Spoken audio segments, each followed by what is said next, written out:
আমি যেতিয়া সংখ্যাৰ কথা কওঁ তেতিয়া হলে তোমালোকে জানাই সংখ্যা মানে যোগ বিয়োগ পূৰণ হৰণ আহিবই এতিয়া ভগ্নাংশৰ যেতিয়া কথা কৈছো ইহতটো সংখ্যা গতিকে যোগ বিয়োগ পূৰণ হৰণ আহিবই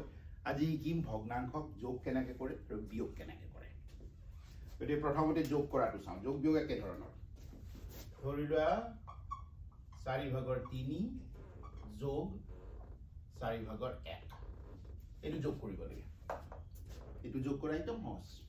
তুমি মনতে ভাবি লোৱা কি হৈ আছে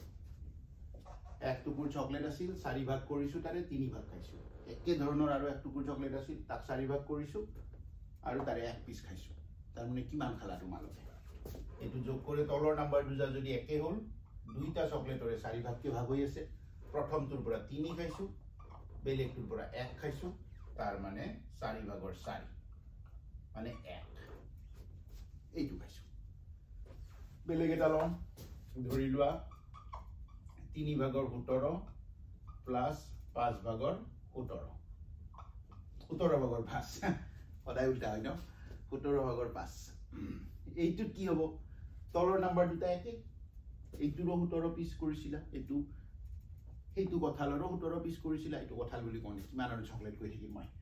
17 পিস সমান ডাঙৰ এইটো 3 এইটো 5 খালা টোটাল কিমান খালা 8 গতিকে এনেকুৱাত হলে 17 তলত আহিল আৰু 3 প্লাস 5 সমান 8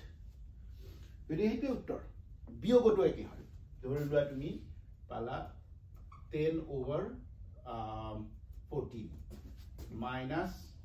8/14 ঠিক আছে যদি এনেকুৱা হয় তলৰ নাম্বাৰ কেইটাটো সমান গতিকে তলত 14 তলৰ এইকেইটা মন কৰিব লাগিব তোমালোকে তলৰ নাম্বাৰ কেইটা সমান হয় নে নহয় সমান নহলে বেলেগ হ'ব সমান হলেহে এনেকৈ কৰিব পাৰিবা 10 বিয়োগ 8 সমান 2 এতিয়া এইটো ষ্টেপত চোৱা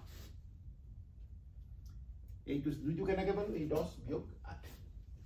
ওপৰৰ নাম্বাৰ কেইটা যিটো সাইন থাকিব সেইটো হ'ল এইটো ষ্টেপ চোৱা এইটো ষ্টেপত কি হ'ল 2 14/2 এই ভগ্নাংশটো দেখাৰ লগে লগে তুমি গম পাবা যে এইটো লঘিষ্ঠ আকাৰ নহয় কাৰণ ওপৰৰ নাম্বাৰটোকো 2 ৰে হৰণ কৰিব পাৰি তলৰ নাম্বাৰটোকো 2 ৰে হৰণ কৰি দিব পাৰি আমি এটা সমমানৰে ভগ্নাংশ পাম তেতিয়া 2 ৰে হৰণ কৰি দিম এইটোকো 2 ৰে হৰণ কৰিলো এইটোকো 2 ৰে হৰণ কৰি দিম 2 হৰণ 2 সমান 1 14 হৰণ 2 সমান 7 গতিকে এইটোৰ ফাইনেল উত্তৰটো হ'ল 7/1 এইটোও শুদ্ধ 14/2 টোও শুদ্ধ কিন্তু আমি সব ভগ্নাংশ যেতিয়া এই যোগ বিয়োগ কৰিম আলটিমেটলি তাহাতক লৈ যাম সেই লোয়েষ্ট ফৰ্মটোলৈকে লঘিষ্ঠ আকাৰলৈকে এইটো তোমালোকে কৰোঁতে জানিব লাগিব গসাউটো ইউজ হ'ব আৰু অলপ পিছত তোমালোকক সামঞ্জস্য কৰিছিলোঁ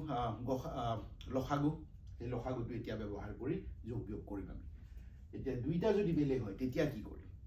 এইটো নেক্সট ভিডিঅ'টোত কম ৰ'বা অলপ লম্বা হ'ব ভিডিঅ'টো